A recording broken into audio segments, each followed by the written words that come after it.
আপোনালোক নিশ্চয় সকলো ভালে আছে। আজি লৈ আহিছোঁ গৰম দিনত ফুলা অন্য এবিধ খুব ধুনীয়া ফুল, সূৰ্যমুখী ফুলৰ বিষয়ে। আৰু এই ফুলবিধ গুটিৰ পৰা খুব সহজতে হয়। তেন্তে আজি আহকচোন এই ফুলজোপা আমি কেনেকৈ ৰুব পাৰোঁ, কি ধৰণে যত্ন ল'ব পাৰোঁ সেই বিষয়ে কথা পাতোঁ। এয়া আমাৰ সূৰ্যমুখী ফুলৰ গুটি। আজি বলকচোন এই গুটিখিনি আমি ৰুই চাওঁ। ইয়াৰ বাবে মই লৈছোঁ প্লাষ্টিকৰ পাত্ৰ এটা, আৰু ইয়াৰ ওপৰত মই এই ধৰণে বাতৰি কাকত এখন দি লৈছোঁ যাতে মাটিখিনি সৰকি নাযায় আৰু বাতৰি কাকতৰ পৰা এটা সেমেকা ভাৱ মাটিখিনিও পাই থাকে। আপোনালোকে ইয়াৰ সলনি যিকোনো পাত্ৰ ল'ব পাৰে পুলিকেইটা ৰুবলৈ। মই এইটোৱে আজি ল'লোঁ আৰু এতিয়া মই এই ধৰণে এখিনি মাটি প্ৰস্তুত কৰি লৈছোঁ।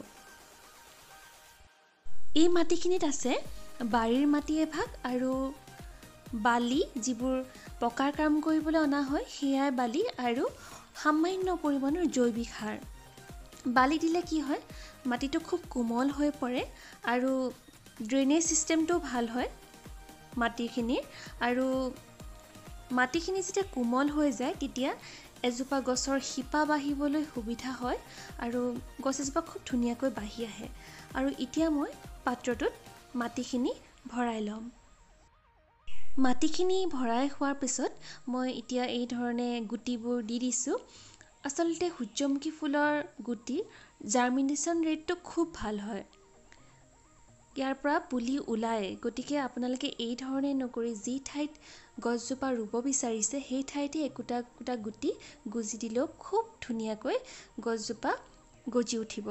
কিন্তু আমাৰ কি হৈছে, মই যিখিনি জেগাত ৰুব বিচাৰিছোঁ তাত কিছু কাম চলি আছে, গতিকে গুটিবোৰ নষ্ট হোৱাৰ চান্স আছে। সেইকাৰণে মই এই ধৰণেও কিছুমান ৰুইছোঁ আৰু কিছুমান ঠাইত মই গুটি একোটা হয়তো গুজি দিছোঁ। আৰু এতিয়া মই এই ধৰণে ওপৰত এইখিনি কোমল মাটি ভালকৈ গুৰি কৰি দি দিছোঁ,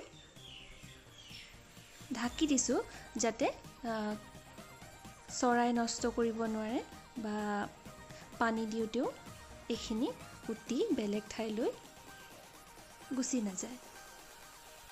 এতিয়া তলিলৈকে তিতালৈকে ভালকৈ ইয়াত পানী দি লৈছোঁ যাতে গোটেইখিনি মাটি ভালকৈ সেমেকি উঠে।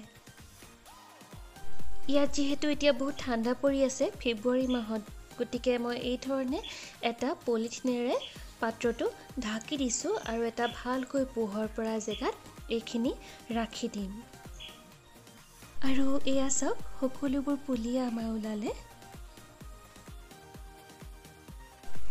এই পুলিখিনি এতিয়া আমি ৰুব পৰাকৈ সাজু হৈ উঠিছে। এইখিনি আমি এতিয়া ৰুই দিম আৰু খুব কম দিনৰ ভিতৰতে গছজোপা লহপহকৈ বাঢ়ি ফুল ফুলিবলৈ ল'ব। এয়া আমাৰ বেলি ফুলপাহ ফুলিবলৈ সাজু হৈ উঠিছে। খুব ধুনীয়া লাগে এই ফুলজোপা ফুলিলে। এই ফুলপাহ ফুলিবৰ বাবে খুব ভাল ৰ'দৰ প্ৰয়োজন।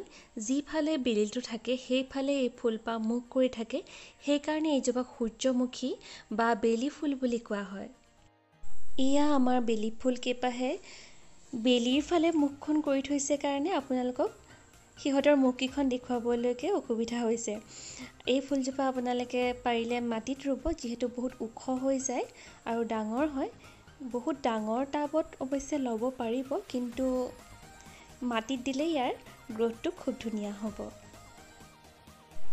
এই ফুলজোপা যদি প্ৰথম অৱস্থাতে আপোনালোকে সাৰুৱা মাটিত ৰুৱে তেতিয়া পিছত বেলেগকৈ সাৰ নিদিলেও হয়। কিন্তু যদি তেনেকুৱা নহয়, এই গছজোপা অলপ ডাঙৰ হ'লে আপোনালোকে কি কৰিব, গছজোপাৰ পৰা প্ৰায় এবেগেট আঁতৰত অলপ মাটি খান্দি তাত সাৰ দি দিব আৰু নিয়মিতভাৱে এইজোপাত পানী দিব। এবিধ চাপৰ জাতৰ বেলি ফুল পোৱা যায়, তাত কেইবাটাও ডাল ওলায় আৰু কেইবাপাহো ফুল ফুলে। এইজোপাত মাত্ৰ এপাহেই ফুল ফুলে ডাঙৰকৈ। এই ফুলপাহ মৰহি যোৱাৰ পিছত ইয়াত খুব ধুনীয়াকৈ গুটি প্ৰস্তুত হয়। সেই গুটিখিনি পুৰঠ হোৱাৰ পিছত আপোনালোকে ফুলপাহ ছিঙি নি সেই গুটিখিনি সংৰক্ষণ কৰি থ'ব, পিছৰ বছৰলৈ ৰুব পাৰিব। আৰু বহুতে ইয়াৰ গুটি খাবলৈও ব্যৱহাৰ কৰে। আপোনালোকে খাই পাইছে নেকি মোক কমেণ্ট কৰি জনাবচোন। গতিকে আপোনালোকে দেখিলেই এই ইমান ধুনীয়া ফুলজোপা ৰুবলৈ কিমান সহজ। গতিকে আপোনালোকে যদি ৰোৱা নাই এই ফুলজোপা নিজৰ ঘৰত ৰুই লওক। আৰু এই ধৰণৰ বাগিচা সম্বন্ধীয় নানান কথা জানি থাকিবলৈ এই চেনেলটো প্লিজ ছাবস্ক্ৰাইব কৰি দিব নাপাহৰিব। আৰু ভিডিঅ'টো চোৱাৰ বাবে আপোনাক অশেষ ধন্যবাদ।